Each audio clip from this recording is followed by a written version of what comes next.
പിന്നീട് വന്നൊരു കഥ എന്ന് പറഞ്ഞാൽ, കോൺസ്റ്റന്റൈൻ ഈ യുദ്ധത്തിന് പോകുന്നതിന് മുമ്പ് അദ്ദേഹത്തിന് രാത്രി ഒരു ദർശനമുണ്ടായി. സ്വപ്നത്തിൽ എന്ന് പറയും, ചിലർ രാത്രി എന്ന് പറയുന്നു, ചിലർ ദർശനമാണ്, പകലാണ്, പല കഥകളുണ്ട്. Okay, what ever.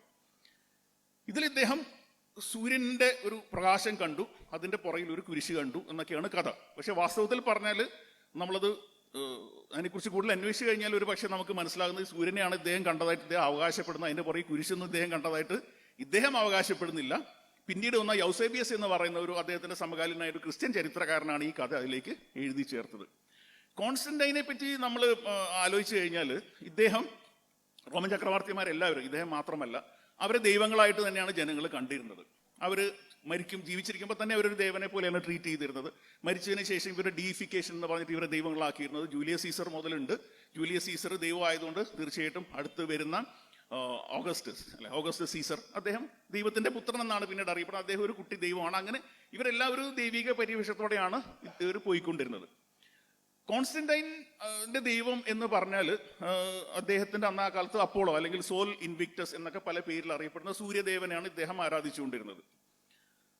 ഈ സൂര്യദേവനും അതിനുശേഷം ഈ നമ്മുടെ എന്താ പറയുന്നത് കത്തോലിക്ക സഭയിൽ പോൾ തേലക്കാട്ട് എന്ന് പറയുന്ന അച്ഛൻ വളരെ വ്യക്തമായിട്ട് പറയുന്നുണ്ട്, ഈ സൂര്യദേവനും യേശുവും ഒന്നാണ് എന്നുള്ള ഒരു സങ്കല്പത്തിൽ നിന്നാണ്, അല്ലെങ്കിൽ ആ ഒരു സങ്കല്പം ഇദ്ദേഹത്തിന് വിറ്റിട്ടാണ്, അല്ലെങ്കിൽ അങ്ങനെ ഒരു സങ്കല്പം അദ്ദേഹം വാങ്ങിച്ചത് കൊണ്ടാണ് കോൺസ്റ്റന്റൈൻ ക്രിസ്തുമത വിശ്വാസിയായി എന്നൊരു കഥ പിന്നീട് വരുന്നത്.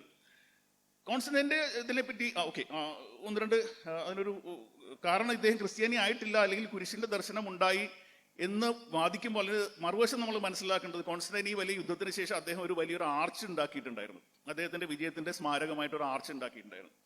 ഈ ആർച്ചിലെങ്കിൽ ഒരൊറ്റ ക്രിസ്ത്യൻ സിമ്പൽ പോലും ഇല്ല. ക്രിസ്തുമാലിന്റെ കഥ എന്ന് പറഞ്ഞാൽ അദ്ദേഹത്തിന്റെ ആർമർ, പരിചയ സാധനങ്ങളിലെല്ലാം കുരിശടയാളം വെച്ചിട്ട് പോയിട്ട് യുദ്ധം ജയിച്ചു എന്നാണ് ക്രിസ്ത്യാനികളുടെ കഥ. പക്ഷെ അദ്ദേഹം ഒരു വാർ മോണ്യുമെന്റ് ഉണ്ടാക്കിയപ്പോൾ അതിൽ ഒരു സ്ഥലത്ത് പോലും ക്രിസ്തുവിന്റെയോ ക്രിസ്ത്യാനികളുടെയോ കുരിശിന്റെയോ ഒരു ചിഹ്നവും അതിലെങ്ങുമില്ല. നമ്മളിപ്പോഴത്തെ കല്ല് HD റെസൊല്യൂഷനിലും 4K ഒക്കെ ആളുകൾ ഫോട്ടോയും വീഡിയോയും ഒക്കെ എടുത്ത് അടുത്ത് പോയിട്ട് വളരെ സൂക്ഷ്മമായിട്ട് പരിശോധിച്ചിട്ട് ഒരു തരി പോലും എവിടെയും കാണാൻ പറ്റുന്നില്ല. പിന്നെയും കാണാൻ പറ്റുന്നുണ്ടെങ്കിൽ അവരുടെ ട്രഡീഷണൽ ദൈവങ്ങളായ അപ്പോളോയുടെയും സോൾ ഇൻവിക്ടസിന്റെയും ഇങ്ങനെയുള്ള ആളുകളുടെ ഒക്കെ ചിത്രങ്ങളാണ് അവിടെ നമുക്ക് കാണാൻ കഴിയുന്നത്. അതുപോലെ തന്നെ ഈ ക്രിസ്ത്യാനികളെ പറ്റി പറയുന്ന വേറെ ചില നുണകളുണ്ട്. ക്രിസ്തുമതം ബാൻഡ് ആയിട്ടുള്ള റിലീജിയൻ ആയിരുന്നു. അങ്ങനെ ഒരു ബാൻ റോമ സാമ്രാജ്യത്തിൽ കോമൺ ആയിട്ട് ഒരു ക്രിമിനൽ ലോയോ അല്ലെങ്കിൽ എല്ലായിടത്തും ബാധിക്കപ്പെടുന്ന ഒരു നിയമമോ റോമ സാമ്രാജ്യത്തിൽ അന്നില്ല. ഓക്കെ, അവിടെ പ്രശ്നങ്ങൾ ഉണ്ടാവുന്നതെന്ന് പറഞ്ഞാൽ, ഫോർ എക്സാമ്പിൾ ചക്രവർത്തി എല്ലാവരും ഒരു ബലിയിൽ സംബന്ധിക്കണം എന്ന് പറഞ്ഞാൽ അത് രാജ്യത്തിന്റെ നിയമമാണ്. ദൈവങ്ങൾ കൊടുക്കൽ വാങ്ങലൊക്കെ സാധാരണയാണ് അങ്ങോട്ട്. അപ്പോൾ ഒരു വിഭാഗം ആളുകൾ, അത് ജൂതനായാലും ക്രിസ്ത്യാനി ആയാലും ഇനിയിപ്പം വേറെ ഏതെങ്കിലും ഒരു ഒത്തിരി മിസ്റ്ററി റിലീജിയൻസ് ഉണ്ട്, ഈ മിത്രാസ് എന്നൊക്കെ പറയുന്ന പോലെ, ഇവരാരെങ്കിലും ആട്ടെ എൻ്റെ മതവിശ്വാസം ഇതിന് അനുവദിക്കുന്നില്ല എന്ന് പറഞ്ഞ് ചക്രവർത്തിയുടെ ബലിയിൽ പങ്കെടുക്കാതിരുന്നാൽ ഒരു പക്ഷേ അതിന് ശിക്ഷ ഉണ്ടാവും. അത് നിങ്ങൾ ഇന്ന വിശ്വാസി ആയതുകൊണ്ടല്ല, അത് ചക്രവർത്തിയുടെ ഉത്തരവ് നിങ്ങൾ ലംഘിച്ചു, അതൊരു രാജ്യത്തെ നിയമം ലംഘിച്ചതുകൊണ്ട് എന്ന് വേണമെങ്കിൽ പറയാം. അതിന് എൻ്റെ മതവിശ്വാസം പറ്റി ഇന്നും അങ്ങനെയാണല്ലോ, ഇരവാദം കൊണ്ടുവരുന്നത് അങ്ങനെയാണ്, ഞാൻ ഇന്ന വിശ്വാസി ആയതുകൊണ്ട് എന്ന് പറയുന്ന പോലെയേ ഉള്ളൂ ഇത്. അതുപോലെ കോൺസ്റ്റന്റൈൻ കൺവേർട്ടഡ് എന്ന് പറയുന്നതിൻ്റെ ഞാൻ പറഞ്ഞല്ലോ, അതിന് യാതൊരു തെളിവും ഇപ്പോഴില്ല. അദ്ദേഹം ഒഫീഷ്യൽ റിലീജിയനായിട്ട് ക്രിസ്ത്യാനിയെ പ്രഖ്യാപിച്ചു എന്ന് പറഞ്ഞു, അദ്ദേഹമല്ല, അതിനുശേഷമാണ് ഈ ഇങ്ങനെ ഒരു പ്രഖ്യാപനം വരുന്നത്. അതിന് നമുക്ക് വഴിയെ കാണാം. ഇദ്ദേഹത്തിന്റെ യുദ്ധത്തിന് ശേഷവും ഇദ്ദേഹം ഈ സോൾ ഇൻവിക്ടസിനെ അപ്പോളോയ്ക്ക് ആരാധിക്കുകയും അവരുടെ പേരിൽ കോയിൻ ഇറക്കുകയും ചെയ്തിരുന്നു.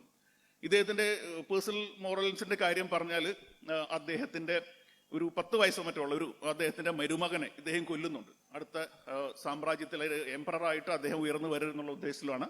പിന്നീട് ഇദ്ദേഹത്തിന്റെ ഭാര്യയെയും മകനെയും കൊല്ലുന്ന ചരിത്രങ്ങളുണ്ട്. ഇദ്ദേഹം മരണക്കിടക്കയിൽ വെച്ചിട്ടാണ് ഇദ്ദേഹം സ്നാനപ്പെടുന്നത്, അല്ലെങ്കിൽ ഇദ്ദേഹം ബാപ്റ്റിസം എടുക്കുന്നത്. ഇങ്ങനെ പല കാര്യങ്ങൾ കൊണ്ട് ഇദ്ദേഹം നമ്മൾ ഇന്ന് പറയുന്നത് പോലെ ഒരു ക്രിസ്ത്യാനി ആയിരുന്നു എന്ന് പറയാനായിട്ട് സാധിക്കില്ല.